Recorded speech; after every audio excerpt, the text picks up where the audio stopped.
की electoral politics के लिए। मैं ऐसा क्यों कह रहा हूं, एग्जांपल से समझाता हूं। जैसे कि हिंदू मुस्लिम का मुद्दा ले लो, वो सारे मुद्दे जिन पर बीजेपी इलेक्शन लड़ती है 80% वर्सेस 20%। ज्यादातर बीजेपी सपोर्टर्स मुसलमानों से नफरत करते हैं और उधर इजराइल की एक मुस्लिम देश पैलेस्टीन से दुश्मनी रही है। सिर्फ इसी कारण की वजह से मोदी के अंधभक्तों ने इजराइल को अपनी फेवरेट कंट्री बना ली। अब मैं यहाँ हमास को डिफेंड नहीं कर रहा हूँ, हमास ने इजराइल पे आतंकी हमला किया था, ये बात सच है। पुराने वीडियोस में मैंने उसकी आलोचना भी की थी। लेकिन बीजेपी सपोर्टर्स का इजराइल द्वारा पैलेस्टीन के हजारों सिविलियंस को मारा जाना उन्हें ये सेल्फ डिफेंस लगता है, उसे ये सेलिब्रेट करते हैं ट्विटर पर। गाजा के हजारों पैलेस्टीनियन बच्चों के जेनोसाइड में इन्हें कोई आतंकवाद नहीं दिखता। इंडिया के अंदर पैलेस्टीन का झंडा फहराने वाले लोगों को कई बार गिरफ्तार किया गया है, ये देखिए न्यूज़ हेडलाइंस।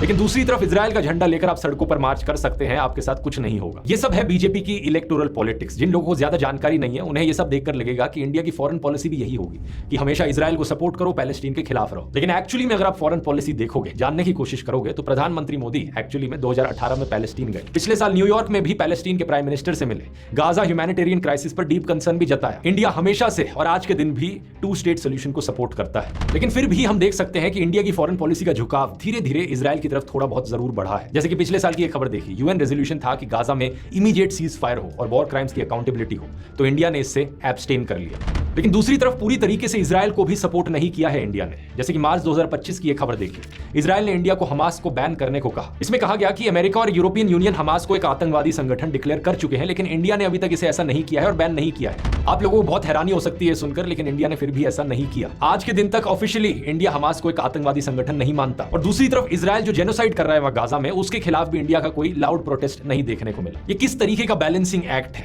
किस तरीके की न्यूट्रलिटी है ये? कुछ इसी तरीके का बैलेंसिंग एक्ट हमें रशिया और यूक्रेन के मामले में भी देखने को मिला। पहले पंडित नेहरू के समय में हमारी नॉन अलाइनमेंट की पॉलिसी होती थी, लेकिन नॉन अलाइनमेंट का मतलब यहां बैलेंसिंग एक्ट करना नहीं होता, जबरदस्ती न्यूट्रल दिखना नहीं होता। वो नॉन अलाइनमेंट की पॉलिसी मॉरल करेज पर आधारित थी। हम किसी देश के नौकर नहीं बनेंगे। जो गलत करेगा उसे गलत कहने का साहस हमारे अंदर होगा, चाहे वो सोवियत यूनियन या अमेरिका ही क्यों ना हो। लेकिन आज के दिन मोदी सरकार के अंडर हमारी नॉन अलाइनमेंट हो गई है कि कभी इधर चला मैं, कभी उधर चला।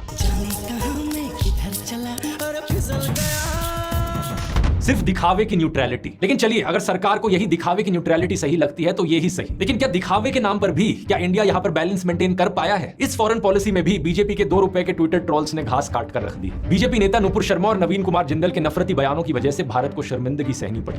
कतर, ईरान, कुवैत जैसे देशों ने इंडियन एम्बेसडर्स को समन किया। सऊदी अरेबिया ने इसकी आलोचना की। सरकार की तरफ से कहा गया कि ये भारत सरकार के विचार नहीं है, ये लोग फ्रिंज एलिमेंट है। ये कहा गया कि इनको हम अपनी राजनीतिक पार्टी से साइड कर रहे हैं, और तब जाकर बात संभली। मोदी के अंधभक्त तो इस बात पर भी बड़े गुस्सा थे कि नुपुर को क्यों निकाला। उनके हिसाब से तो प्रधानमंत्री मोदी इन गल्फ देशों को कहे कि भाड़ में जाओ, क्योंकि उन्हें ये सब तो पता नहीं कि इन देशों से इंडिया को foreign remittance, crude oil, natural gas, रोजगार, सी ट्रेड और जाने कितना कुछ फायदा मिलता है। कंगना रनौत का एग्जांपल देख लो। पहले तो वो सांसद भी नहीं थी, फिर भी जाने किस कैपेसिटी में वो इजरायली एम्बेसडर से मिलने चली गई। और मालदीव्स इंडिया का तो पूरा मुद्दा ही इन ट्रोल्स की वजह से शुरू हुआ। नव भारत टाइम्स की इस रिपोर्ट को देखिए। सबसे पहले एक गोदी इन्फ्लुएंसर ने पीएम मोदी की लक्षद्वीप वाली वीडियो को शेयर किया था और मालदीव्स की सरकार को चाइनीज पपिट कहा था। इसी के बाद ही था कि मालदीव्स के 3 मिनिस्टर्स ने पीएम मोदी को इजराइल का पपिट कहा और कुछ अन्य आपत्तिजनक चीजें कही। सिर्फ इस एक इंसिडेंट से इंडिया मालदीव्स की जो 50-60 साल पुरानी दोस्ती थी उसे इतना बड़ा झटका लगा। बाद में मालदीव्स की सरकार ने उन 3 मंत्रियों को सस्पेंड भी कर दिया था, लेकिन कई महीनों का समय लगा दोनों देशों के बीच रिश्तों को वापस नॉर्मल बनाने में। सरकार द्वारा